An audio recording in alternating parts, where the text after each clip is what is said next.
¿Por qué? ¿Por qué se dice en plural? Sí, hay una razón muy específica. Hay una razón muy específica y es que el futuro como entidad singular no existe. El futuro es todo lo que no ha sucedido, ¿no?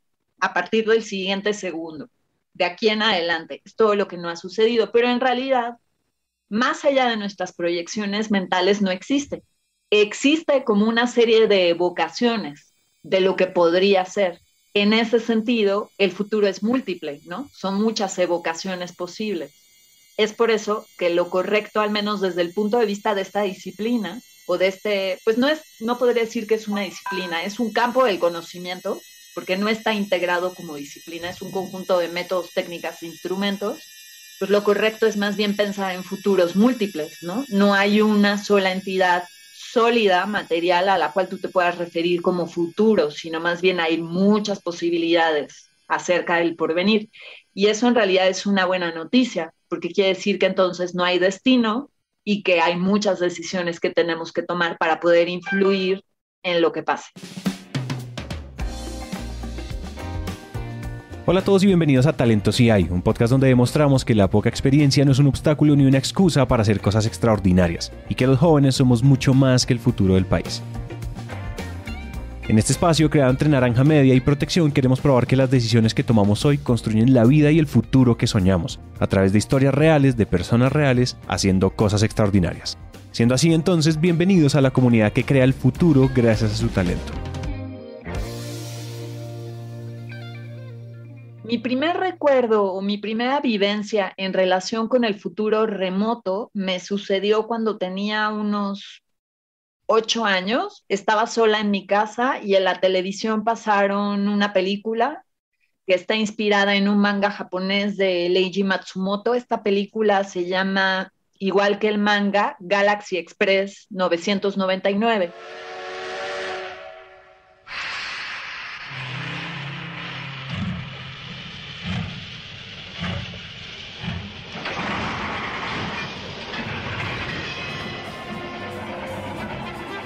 Y es una película futurista y distópica.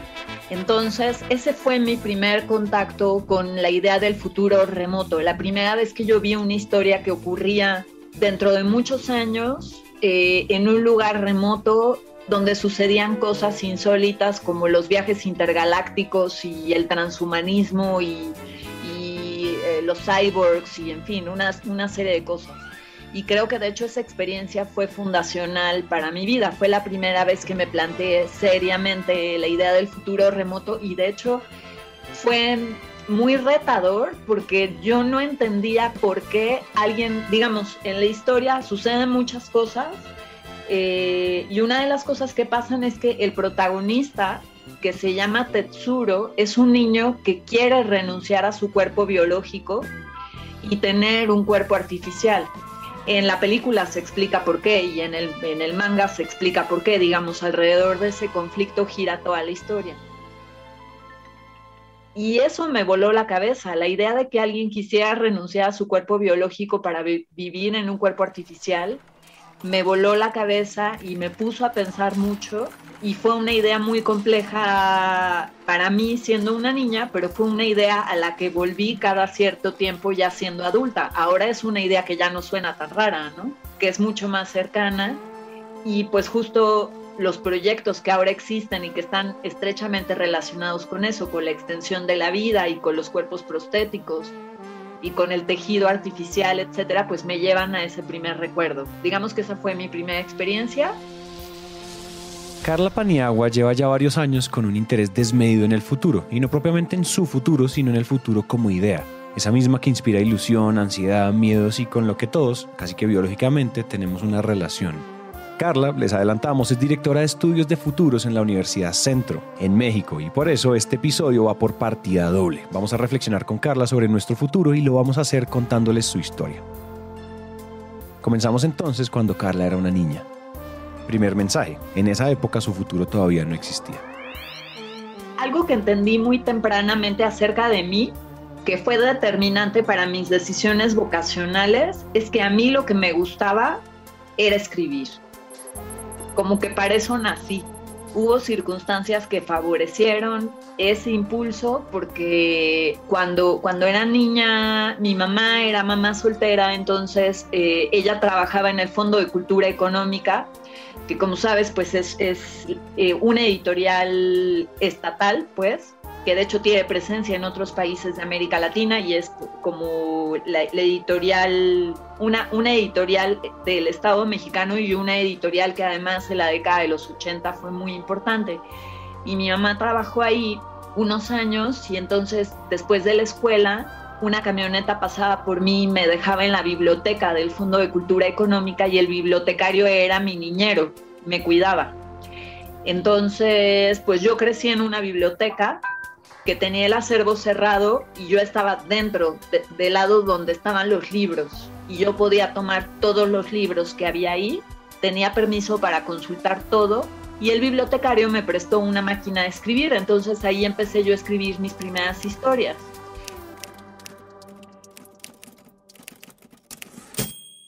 Y eso fue lo que pasó, ¿no? Como que él, pues no era experto en niños ni nada, sino que con su sentido común dijo, hay que mantener a esta niña ocupada.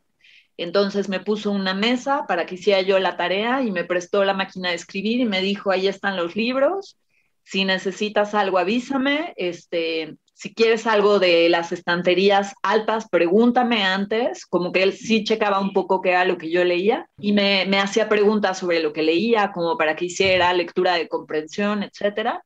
Carla hubiera estudiado letras de no ser por ese comentario desafortunado pero amoroso de esos padres que declaran que de eso no se puede vivir, y por eso estudió comunicación. Segundo mensaje, el futuro es azaroso y es imposible de predecir. Por eso lo que sigue es una mezcla de voluntad, de intuición y de estrategia con azar. Siempre con azar. Lo que pasa es que, dada la tendencia de nuestro cerebro de dotar a nuestra historia de orden y sentido, construimos narraciones de nuestro camino que funcionan, pero que olvidan la naturaleza impredecible de los hechos. Entonces, por un lado, podríamos resumir la carrera de Carla como lo hacen los que presentan a las personas en los foros o en los paneles, y sonaría más o menos así. Después de estudiar comunicación, Carla trabajó como asistente de investigación y después estudió antropología y se especializó en antropología visual. Y después, dado su interés en la tecnología, hizo un doctorado de antropología visual vinculada al Internet y por eso hoy dirige el programa de estudios de futuro en Centro. Decir esto omite algunas cosas, como que por ejemplo la decisión de estudiar antropología fue un poquito desinformada. Cuando mandé mis papeles para entrar a este máster, no entendía bien lo que era la antropología. O que cuando aplicó no tenía ni idea de que le iban a dar una beca. Entonces, estudiar en este lugar implicaba recibir una beca del Estado, lo cual fue decisivo para mí. O que en realidad el interés por la antropología visual venía de algo completamente inconexo, como lo es su pasión por el cine. Entonces me especialicé en el estudio del cine documental antropológico. O que la verdad, su relación con los futuros no fue precisamente un plan. Te voy a decir, mi relación con los futuros fue un accidente. Porque le pidieron diseñar un programa al respecto que ella no planeaba dirigir. Pero eso no estaba en mis planes, pues yo lo que hice fue diseñar como el sílabus y contratar a los maestros, pero no era mi plan yo hacerme cargo del posgrado. Cuando me dijo, no, es que quiero que tú lo dirijas, la verdad es que me cayó como un balde de agua fría. Y pues para poder hacerme cargo de esa encomienda, tuve que comprometerme a fondo con la disciplina. Ok, solo después de estos eventos, todo, pero solo de manera narrativa, tuvo sentido. Y pues me empezó a gustar, porque me di cuenta que mi formación como antropóloga de alguna manera me había capacitado como para conectar con el tema de los futuros. Para poder hacer un buen estudio de futuros tienes que tener una comprensión fina del presente y del pasado. Y la antropología se especializa en la comprensión del presente y del pasado desde un aspecto muy específico, que es el comportamiento colectivo. Eso es lo que yo sé hacer. Entonces, como que me di cuenta que no era algo tan nuevo para mí, sino que mi background sí se conectaba y era el inicio de lo que después se convierte en el proceso prospectivo.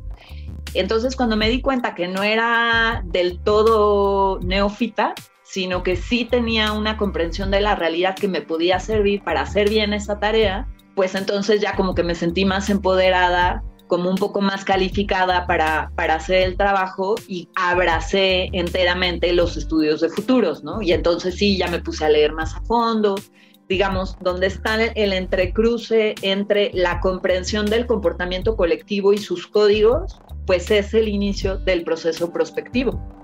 Tercer mensaje. Pensar en el futuro no implica, ni mucho menos invita a dejar de vivir el presente. Cuando hablamos de estos temas, corremos el riesgo de polarizar la conversación. Entonces pareciera que tenemos dos opciones: vivir obsesionados con el futuro y planear cada centímetro de la vida, lo cual primero pues es ingenuo y además tarde o temprano nos va a matar la ansiedad, o por otro, entender que lo único que tenemos es el presente, porque además el resto no lo podemos controlar. Y para romper esta discusión superficial, Carla nos propone la táctica. Coincido contigo en que pensar a largo plazo no implica que te vas a quedar pegado allá en el futuro y no vas a vivir el presente. Por supuesto que no. Pensar a largo plazo tiene el propósito de que te relaciones con tu presente desde otro lugar, desde un lugar un poco más informado y desde un lugar un poco más táctico. ¿Qué es la táctica? Pues es un conjunto de acciones que vas a tomar dependiendo de lo que pase. Entonces, un poco yo la metáfora que uso es la del backpack prepper. Los preppers, ¿qué hacen? Los preparacionistas, ¿qué hacen? Cargan un backpack de emergencias, ¿no? Y en el backpack traen un poncho térmico por si tienen una emergencia de ese tipo, ¿no? Traen un filtro para agua por si ocurre un cataclismo y tienen que salir a la calle y no hay agua. Y traen una serie de cosas por si esto y por si lo otro y por si aquello. Y creo que de eso se trata. No de ser un paranoico de mierda, sino de encarar la vida preparado por si acaso. Entonces, cada quien le tiene que poner a su backpack cosas diferentes dependiendo de quién eres tú. Mi pregunta siempre es, pues tú, ¿qué le vas a poner a tu backpack? ¿Qué conocimientos, qué recursos, dependiendo de quién eres tú, qué es lo que tu backpack debería contener? Pero siempre creo que va a ser mejor encarar la vida con un backpack que sin él, ¿no? Vas a estar mejor preparado, no importa lo que pase. No se trata de vivir esperando un cataclismo. En ese sentido, yo tomo distancia del discurso prepper, ¿no?